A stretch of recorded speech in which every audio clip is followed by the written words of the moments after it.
दोस्तों, एग्जाम के ठीक पहले स्टूडेंट के ऊपर इतना प्रेशर रहता है कि वो डिसाइड नहीं कर पाते हैं कि क्या पढ़ना है और क्या नहीं पढ़ना है। बहुत सारे स्टूडेंट बहुत आराम से रहते हैं, बहुत कूल रहते हैं और एग्जाम में भी अच्छा कर लेते हैं, जबकि बहुत सारे स्टूडेंट ऐसे भी होते हैं जो कि एग्जाम के प्रेशर को झेल नहीं पाते हैं और वो पढ़ाई में अच्छा होने के बावजूद भी एग्जाम में अच्छा नहीं कर पाते हैं। आखिर दोनों में अंतर क्या होता है?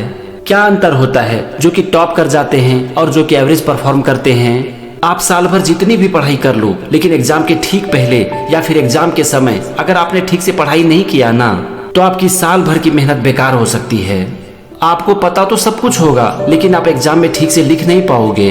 तो आज की इस वीडियो में हम बात करेंगे कि एग्जाम के ठीक पहले हम कैसे पढ़ाई करें। जब हमारी एग्जाम चल रही हो तो उस समय दो पेपर के बीच में जो गैप मिलता है ना, उस समय हम कैसे पढ़ाई करें, और मोस्ट इम्पोर्टेंट कि एग्जाम में अच्छे मार्क्स कैसे लाएं। सबसे पहले हम बात करेंगे कि एग्जाम के ठीक पहले या फिर जब हमारी एग्जाम चल रही हो तो उस समय हम कैसे पढ़ाई करें। यहाँ पर हर स्टूडेंट को मेरी सबसे पहली सलाह है कि क्या पढ़ना है, ये तो बहुत ही इम्पोर्टेंट है, लेकिन उससे भी ज्यादा इम्पोर्टेंट है कि एग्जाम के ठीक पहले क्या नहीं पढ़ना है। चलो मान लेते हैं कि आपकी मैथ की एग्जाम है और उसमें 15 चैप्टर है और आपके पास टाइम है सिर्फ 5 दिन। अब उस 5 दिन में अगर आप सब कुछ पढ़ाई करोगे तो कुछ नहीं होने वाला है। तो सबसे पहले आप ये देखो कि आपको कौन कौन सा चैप्टर पर कमांड है और उस चैप्टर की तैयारी आपकी बहुत अच्छी है, उसे साइड कर दो, मतलब कि अब उसे नहीं पढ़ना है। अगर ये आपके लिए पॉसिबल नहीं है तो सबसे पहले आप ये देखो कि कौन कौन सा चैप्टर आपके लिए आसान है, उसको थोड़ा बहुत रिवीजन करो और उसे साइड कर दो। कहने का मतलब है कि आप नंबर ऑफ चैप्टर को कम करो, क्योंकि जैसे ही आपको लगता है कि मुझे 5 दिन में 15 चैप्टर रिवीजन करना है तो आपके ऊपर एकदम से प्रेशर बढ़ जाता है। इसीलिए जो भी चैप्टर आपको आसान लगता है सबसे पहले उसकी रिवीजन करो, उसे खत्म करो और उसे साइड करो। अब देखो, आप जैसे ही देखोगे कि 15 चैप्टर में से 7 चैप्टर कम हो गया तो एकदम से आपका प्रेशर कम हो जाएगा और उसके बाद जो चैप्टर बच जाता है ना, उसकी पढ़ाई आप ठीक से कर पाओगे। अब देखो, आपका जो बाकी का चैप्टर बच जाता है, अगर आप चाहोगे कि इसे मैं लाइन बाय लाइन पढ़ूंगा तो नहीं पढ़ पाओगे। तो वहां पर भी अगर आपने इंपॉर्टेंट पॉइंट नोट किया है या फिर बुक में अंडरलाइन किया है तो सबसे पहले उसे पढ़ो। आपके हर चैप्टर के लास्ट में होता है इंपॉर्टेंट पॉइंट या पॉइंट टू बी रिमेम्बर्ड, सबसे पहले उसे करो।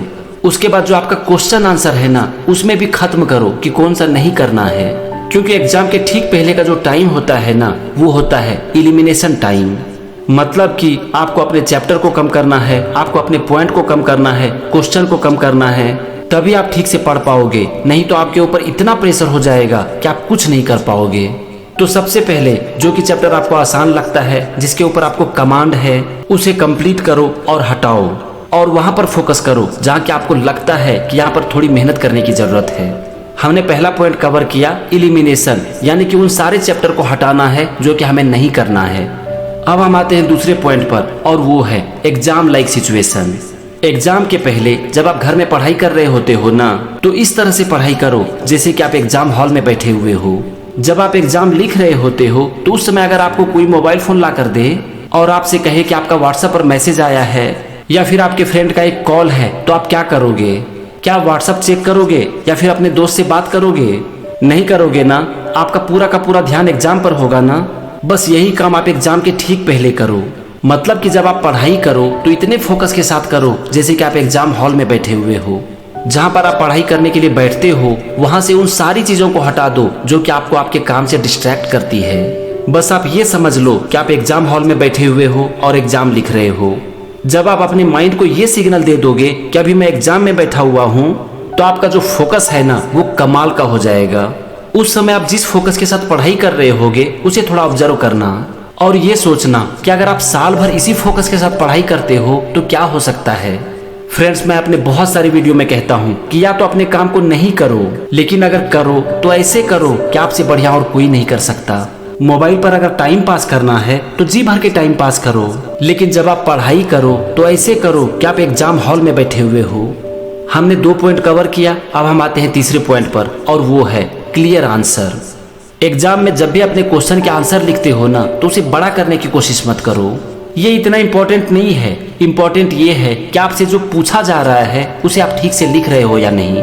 आप जरा सोचो कि आप किसी स्टूडेंट के एग्जाम के पेपर को चेक कर रहे हो तो उस समय क्या चीज आपको इम्प्रेस करेगी, क्लियर आंसर या फिर लंबा आंसर? आपसे जो कुछ भी पूछा जा रहा है आप वही लिखो, ना तो उससे ज्यादा और ना ही उससे कम। और अगर हो सके ना तो पॉइंट में अपने आंसर को लिखो। मतलब कि जो भी आपके आंसर शीट को चेक कर रहे हैं वो जैसे ही आपका आंसर पढ़े ना तो उनका मन खुश हो जाए।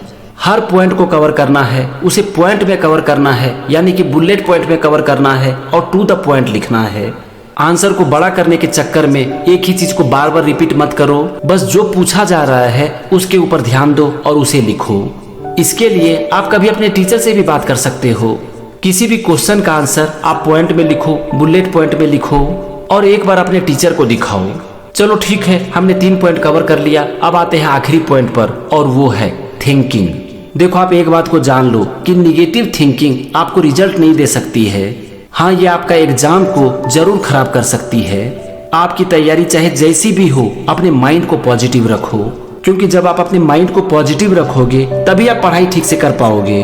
अब देखो, मैंने तो आपको ये बता दिया कि निगेटिव नहीं सोचना है और पॉजिटिव सोचना है, लेकिन ये करे कैसे, इसका मैं आपको आसान तरीका बताता हूँ। देखो, हमारा जो ये माइंड है ना, इसमें ज्यादातर निगेटिव विचार ही चलता है और अगर आप चाहोगे भी तो आप उसे अचानक से रोक नहीं पाओगे। तो यहाँ पर मैं आपको 2 से 3 पॉइंट बताता हूँ, बहुत ही इंपॉर्टेंट है, इसे ध्यान से सुनना।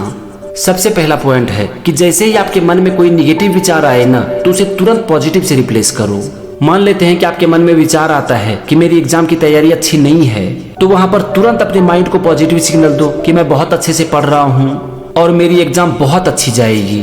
अपने माइंड को समझो और इसे ऑब्जर्व करो।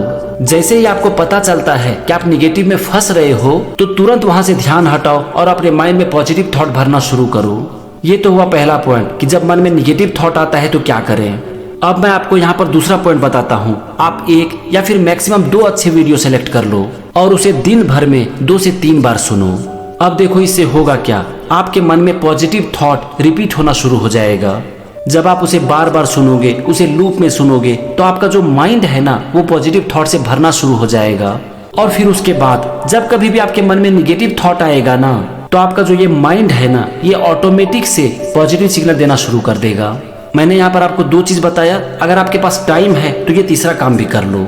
आपको जब भी टाइम मिले आप एक मिरर के सामने खड़े हो जाओ और पॉजिटिव बातें बोलो, जैसे कि मैं एग्जाम में टॉप करके दिखाऊंगा, मेरा एग्जाम बहुत अच्छा जाएगा, मैं बहुत मन लगाकर पढ़ाई कर रहा हूँ, मैं बहुत ही फोकस के साथ पढ़ाई कर रहा हूँ, मैं एक टॉपर हूँ, मैं एक जीनियस हूँ।